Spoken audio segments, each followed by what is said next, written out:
Jerry, good morning to you. How are you? Good morning, John. Welcome back from Manhattan. Thanks for that.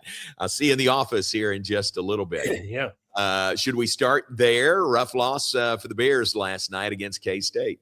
Yeah, John, I was worried about this one going in just because you just don't know how a team is going to respond to what all they had been through. But, obviously K-State responded in the right way and played really hard last night. I didn't think Baylor was very good defensively. I think that was the biggest thing. And then, that's back-to-back rough shooting nights for Cameron Carr, so they've got to get more out of him. So those would be the two big issues I saw last night. Yeah, tough three-point shooting also, and 19 turnovers in the game. So really too much. I thought K-State played inspired. I started talking about this earlier about the crowd. It wasn't a great crowd, and their student section is usually full to the brim, and it wasn't last night. But even with that, the ones that were there really got behind their team.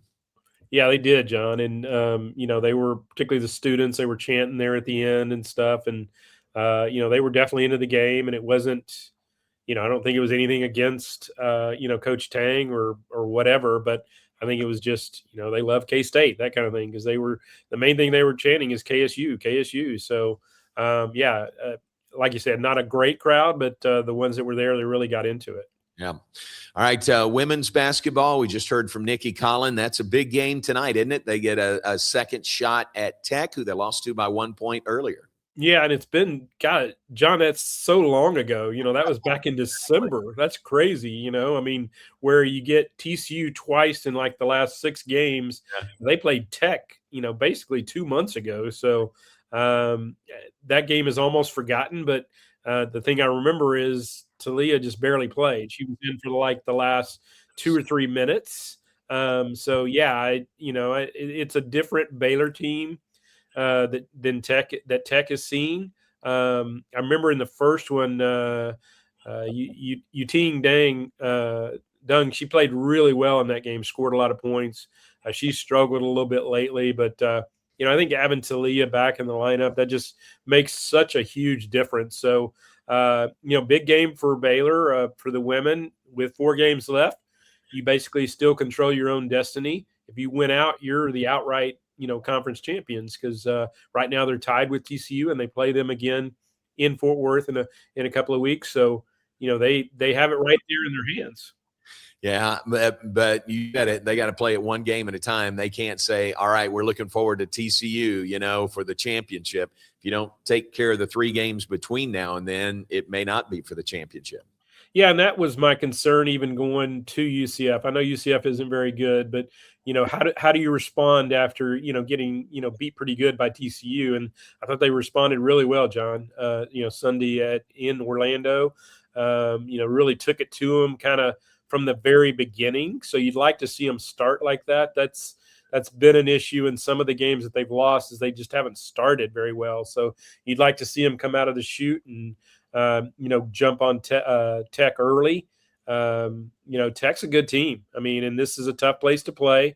So, we'll see how the Bears do tonight. But, you're right. They do have to take it one game at a time, because this is proven to be a league where, some of the teams in the middle to the bottom can, jump up and beat some of the top teams. So you want to avoid that and have that last game against TCU really mean something.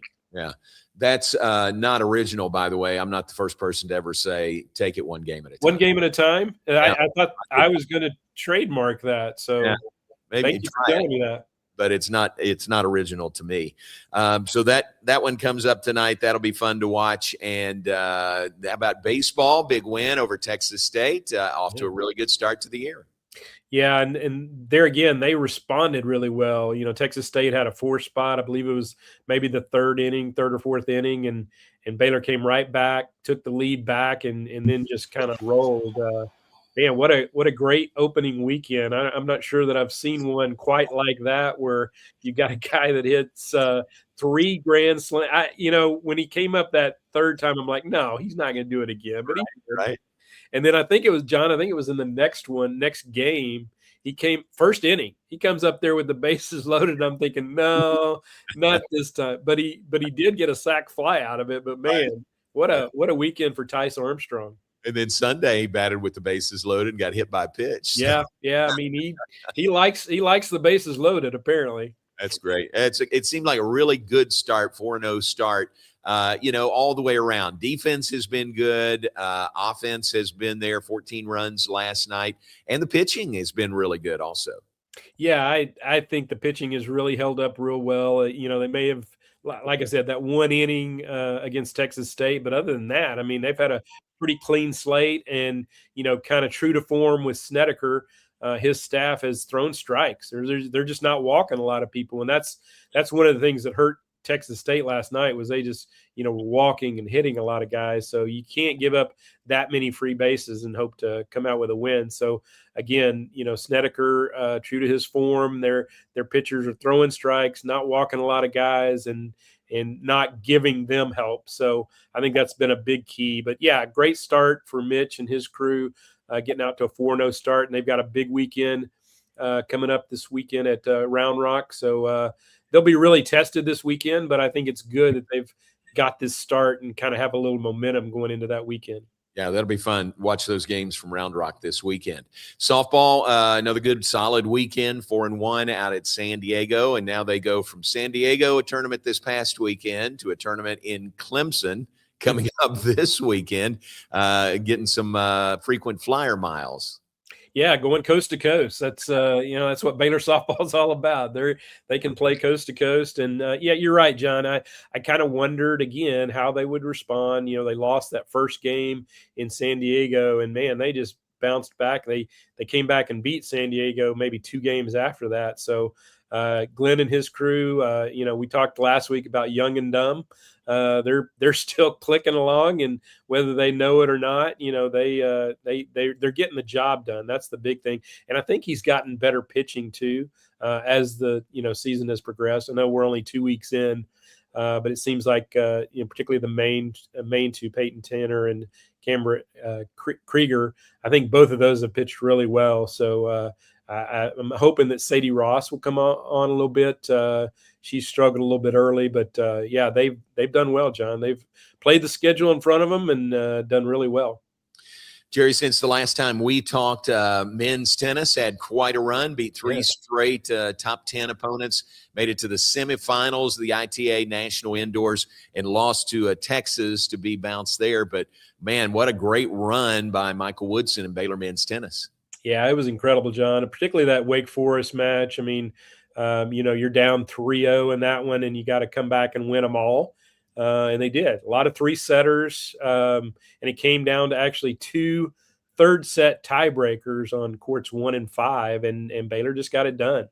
That was Devin Badenhorst on 1 and Luke Koenig on 5, and both of them got it done in the tiebreaker. And man, what a huge win for those guys. And like you said, 3 top 10 wins. And then, you're looking at that Texas match. They did get beat 4-0 in that one, but then you look deeper into it again. A lot of 3-setters. There were a couple of them that they probably could have won there at the end. So the big deal in that one was a couple of the guys that had won first sets dropped the second set. And I think if they could have built momentum, getting a couple of straight set wins, I think they may have been able to pull that one out, but we're not. In Texas, they lost to Ohio State yesterday in the championship match 4-2. So Ohio State is your ITA National Team Indoor Champions. There you go. Good input. Thank you. Acrobatics and tumbling, their home opener comes up on Sunday. Is that UMHB? Is that right? It is UMHB. Yeah, okay. They beat Azusa Pacific this past weekend, beat them pretty handily, and that is, I believe, John, that's the site of the last, I guess, NCATA National Championship. So that's coming up in April. But yeah, they host UMHB this weekend, and that's kind of a cool thing. That Baylor has that, kind of.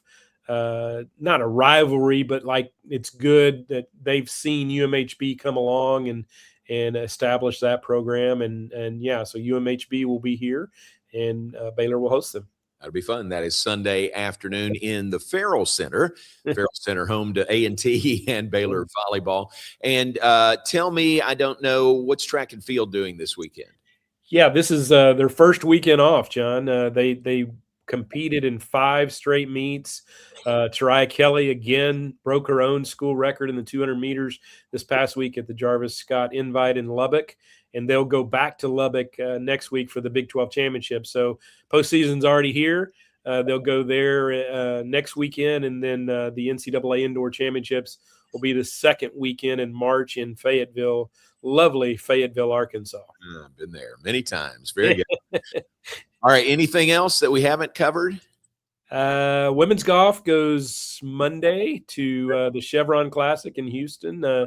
So they've been kind of rocking and rolling. I believe they're number 20 in the country right now. So yeah, good times. And we've talked about it, but this is kind of that crossover time when pretty much everything is going.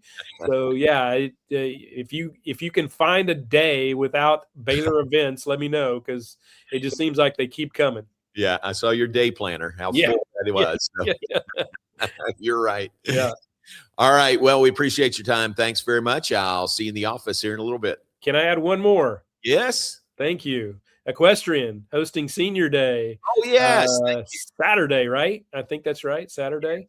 And I will have a My Baylor story out tomorrow on Lauren Stebbins, a fifth-year senior with the equestrian team that did not compete her first 3 years, and now she's in the lineup and starting and doing well. So, yeah, come out and follow the equestrian team on Saturday as they face TCU on Senior Day. Yeah, Senior Day, always big. TCU is always big. So, good. Thanks for mentioning that. Yeah, absolutely. All right, appreciate it, Jerry. Thanks very much. Thank you, John.